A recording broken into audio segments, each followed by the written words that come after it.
Rejection hurts. A job you didn't get, a project that failed, an opportunity lost. Most people spiral into self-doubt. But what if rejection wasn't a failure? It was information. Miyamoto Musashi faced rejection constantly. Rejected by dojos, rejected in early duels, rejected by society. But each rejection became fuel for mastery. He developed a philosophical approach to failure that didn't just help him survive, it made him unstoppable. Here's what most people miss. Rejection isn't personal. Musashi understood this better than almost anyone.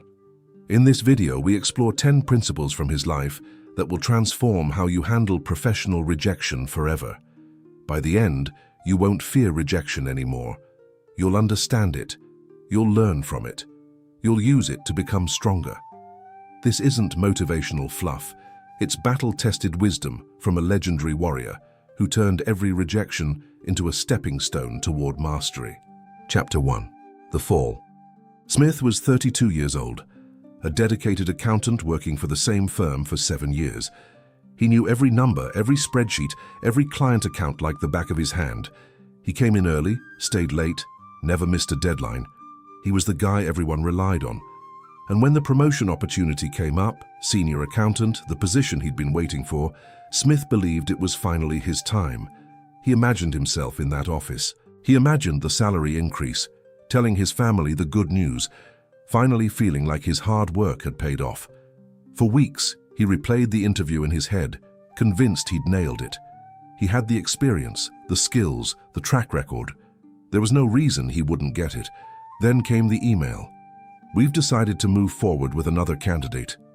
Another candidate, someone with less experience, someone who'd been there for 3 years while Smith had given 7.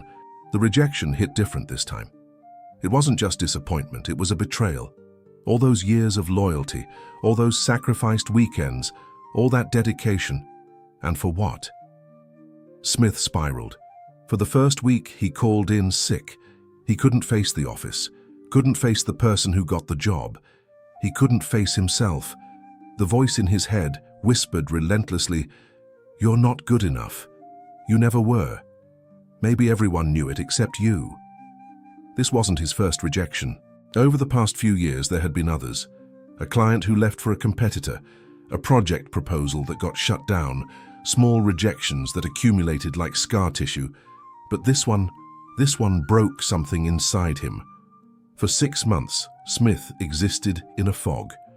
He went to work because he had bills to pay, but his heart wasn't there. He considered quitting completely. Maybe accounting wasn't for him. Maybe he should just give up, find some dead-end job and stop pretending he was ever going to be anything more than ordinary. He was losing himself, and he didn't know how to find his way back. If you've ever felt like Smith, rejected and lost, like this video and subscribe. Because the next chapter reveals how Musashi would turn his pain into power. Chapter 2. The Encounter with Wisdom. 6 months had passed since the rejection. Smith was walking home from work one afternoon, still lost in his thoughts, when he stopped at a small market to grab something for dinner. He was pushing his shopping cart through the aisle when an elderly man in front of him dropped a heavy bag of groceries. The bag split open and items scattered across the floor. Without thinking, Smith bent down to help. As they gathered the items together, the old man looked at him with wise, penetrating eyes. "I carry a heavy burden," he said simply. Smith was startled. How could this stranger see that? The old man introduced himself as Mr. Takwan, a retired martial arts instructor who'd spent decades studying ancient philosophy. Something about him reminded Smith of someone wise. As they finished picking up the groceries, Takwan said something that would change everything. "Tell me, what are you running from?" Smith hesitated, then told him everything. The rejection, the 6 months of darkness, the voice telling him he wasn't good enough.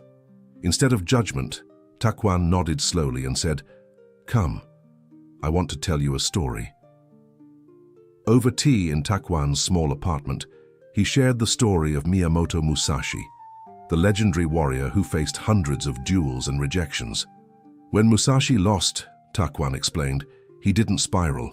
He transformed every rejection into data, not data about his worth, but about what needed to change. Principle 1. Rejection is information, not judgment. Your company made a choice based on limited information. That choice says nothing about your capacity or your future. Musashi learned this. When rejected, don't question yourself. Question the situation. Principle 2. Your rejection reveals their blindness, not your lack. Musashi never assumed the other person was right. Sometimes an opponent couldn't see his technique because they weren't trained to see it. Stop waiting for validation from people who can't see your value. Musashi kept moving, kept improving, and the world caught up. Principle 3. Rejection is redirection, not destruction. Here's what changed Musashi's life. Takuan leaned forward. He stopped seeing rejection as a dead end. He saw it as a redirect. Every door that closed pushed him toward a better path. Your rejection isn't destruction, Smith. It's redirection to somewhere greater. Smith felt something shift. For 6 months, he'd seen the rejection as the end of his story. Now Takuan was showing him it was just a chapter. The remaining principles, Takuan said, will show you how to rebuild. But first, you must accept these 3 truths. Can you do that? Smith nodded. For the first time in months, he felt a spark of hope. Chapter 3. The Transformation. Over the next few weeks, Smith visited Takuan regularly. Each time he received another principle from Musashi's ancient wisdom, and with each principle, something shifted inside him. Principle 4. Resilience is built through repeated exposure to rejection. Musashi fought hundreds of duels, Takuan explained during one of their meetings. Most warriors would have quit after the first loss, but Musashi understood something. Resilience isn't built in comfort, it's built in struggle. Each rejection made him stronger, not weaker. Not because rejection became less painful, but because he learned to extract meaning from it. Smith began to understand. He'd spent 6 months hiding from pain, but what if he'd been hiding from the very thing that could make him stronger? Stop avoiding rejection, Takuan said. Start expecting it. Start using it. Musashi didn't fear his next opponent because he knew every fight, whether he won or lost, would teach him something. You must adopt the same mindset about your career. That week, Smith did something radical. He started applying to other companies, not desperately, but strategically. Each rejection didn't crush him. It informed him. What did they want that he didn't have? What skills could he develop? Instead of personalizing the rejections, he treated them as data points. Principle 5. Your worth is not determined by external validation. Here's the trap most people fall into, Takuan said, pouring tea. They believe their value comes from external sources, promotions, praise, approval. But Musashi learned something radical. Your worth is intrinsic. It doesn't change based on what others think. Smith realized he'd been chasing the promotion to prove his worth, not because he truly wanted it, but because he needed someone else to validate that he mattered. The moment Musashi stopped needing external validation, Takuan continued, he became unstoppable, because nothing could shake him anymore. No rejection could diminish him. No approval could inflate him. He simply was, and that was enough. For Smith, this was revolutionary. He started keeping a journal, documenting his skills, his achievements, his growth. Not for anyone else, for himself. He began to see his value independent of job titles and salaries. He was competent, he was capable, he was growing, and no rejection could change that fundamental truth. Principle 6. Your next opportunity often comes from unexpected places. Musashi's greatest victories, Takuan said one afternoon, didn't come from the paths he expected. They came from surprising encounters, unexpected challenges, chance meetings. He understood that opportunity is everywhere, but only if you're paying attention. Smith nodded, but he didn't fully understand yet. 2 weeks later, everything changed. Smith was leaving the market after grocery shopping when he noticed an elderly woman struggling to carry multiple heavy bags. Without hesitation, he helped her to her car. As he was placing the bags in the trunk, a man in his 50s approached them. "Excuse me," the man said. "I saw what you did. That kind of integrity, helping someone without expecting anything in return, is rare. The man introduced himself as Marcus, the owner of a prestigious accounting firm across town. He'd been watching Smith for a moment, observing not just his actions but his character. They talked briefly, and Marcus asked if Smith was interested in discussing an opportunity. Smith's heart raced, but this time he didn't get his hopes too high. He'd learned that lesson. 3 weeks later, Smith accepted a position at Marcus's firm, not just as an accountant, but as a senior accountant with better pay, better benefits, and a boss who genuinely valued his work. But the irony wasn't lost on Smith. The rejection that had devastated him 6 months ago had pushed him toward this better path. Principle 7.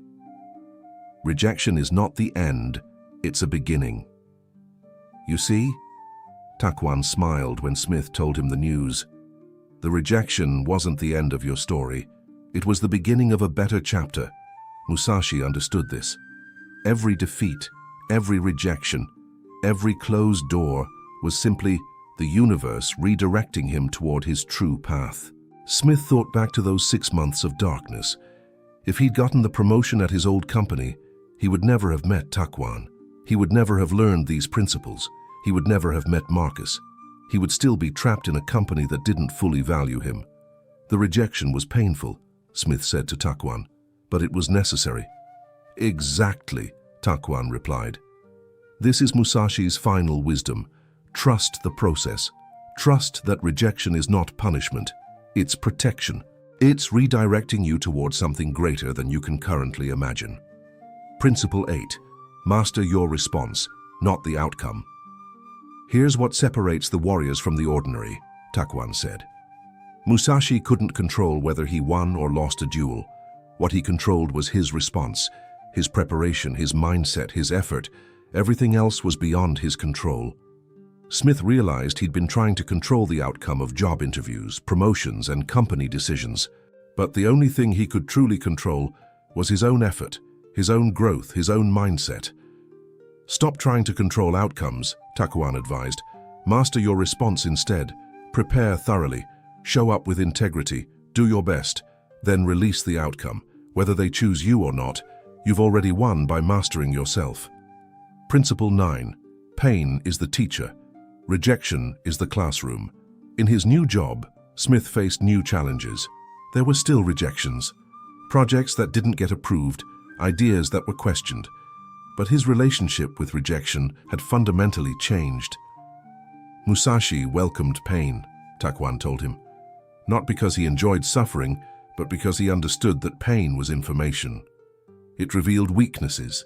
It pointed toward areas that needed development. Every scar was a lesson. Smith began to see his struggles at work not as failures, but as lessons. When a proposal was rejected, he analyzed why. When a client complained, he listened carefully. When he made a mistake, he studied it. Pain became his teacher, and the classroom of rejection became his university. Principle 10. The void within is stronger than the victories without. On their final meeting before Smith's life had fully transformed, Takwon shared Musashi's deepest teaching. Musashi spent his entire life fighting external battles, Takwon explained. But his greatest victory wasn't against any opponent. It was against himself. He mastered the void, the emptiness, the ego, the need for external validation. That inner mastery made him invincible. Smith understood now. The rejection hadn't broken him, it had hollowed him out.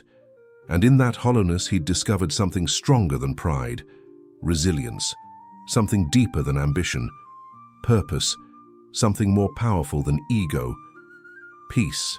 6 months after meeting Takwon, Smith was thriving in his new job. He was respected, valued, and growing. But more importantly, he'd transformed his relationship with rejection. He no longer feared it. He'd learned to dance with it. One day, he ran into his old boss from the previous company. They talked briefly, and his old boss mentioned that the person who'd gotten the promotion had left the company 6 months later. Smith smiled. He didn't feel vindicated or superior. He simply felt grateful. Grateful for the rejection that had redirected him. Grateful for Takwon's wisdom. grateful for Musashi's ancient teachings, because Smith finally understood what Musashi had known all along. Rejection isn't the end of your story. It's the beginning of your greatest chapter. The warrior who learns to transform rejection into resilience doesn't just survive, he becomes unstoppable.